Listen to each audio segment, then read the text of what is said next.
This one is another one that is inspired by the Storykeeper's Daughter, the series. And this one is, in particular, one of the characters, Sarah Thiel. Sarah Thiel, isn't it hysterical?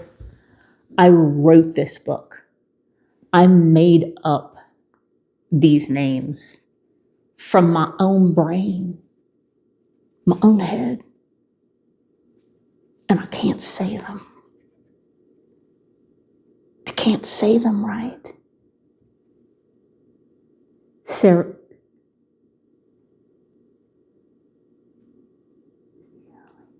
Thiel. Sarathelial?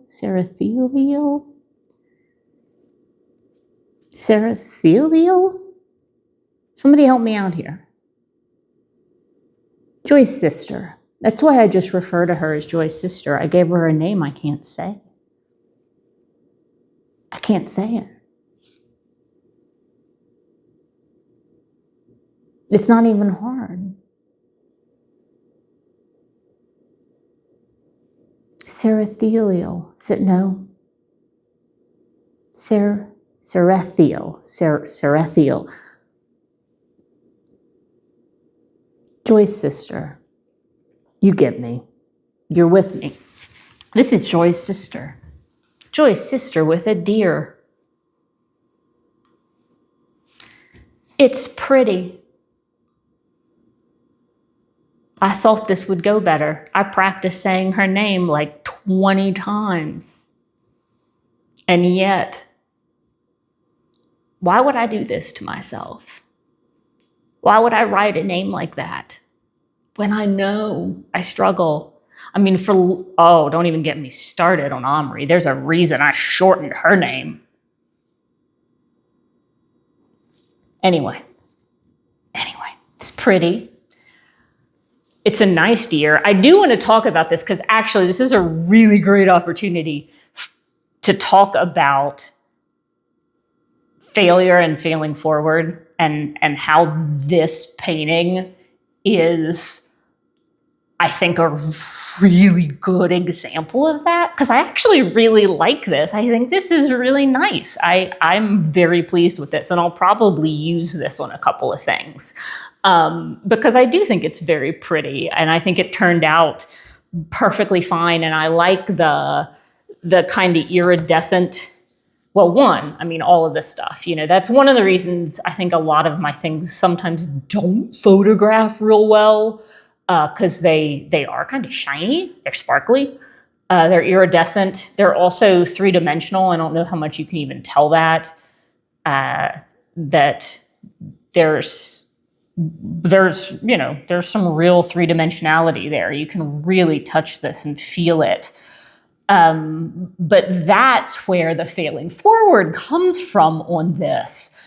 This is not the proper proportion for a deer. I mean, this thing just got all out of whack. And the more you look at it, really look at it, the more not in proportion for a deer that baby is. And I'll tell you where the worst parts of it are when you really look at it. Right here. Right underneath that big old pretty purple flower. That mouth is a mess. Looked like a sock puppet.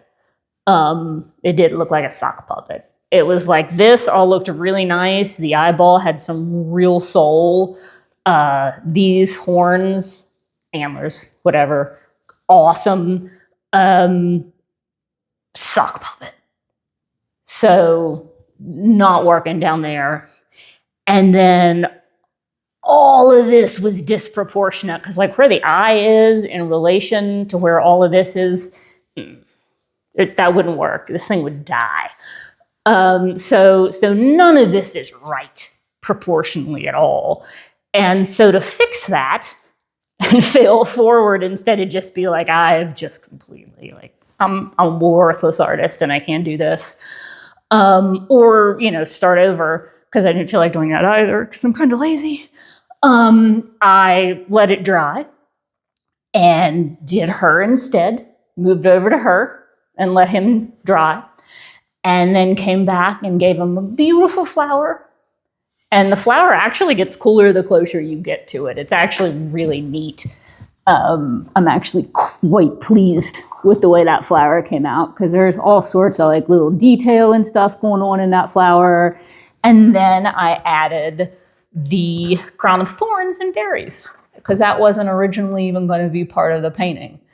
It was just going to be the deer without anything on its head. And so I added the thorns and berries because I failed miserably at proportioning a deer face correctly.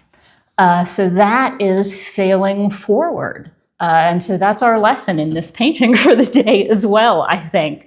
And while all of that was drying, of course, I also painted her. And I'm very pleased. I was just really happy with the way she came out. I think there's just some real softness and delicacy. And at the same time, we know from reading that that's not who she is necessarily. And of course, this whole scene does not happen in the book, and in fact would have happened long before anything in the book ever happened. This would have been in her youth.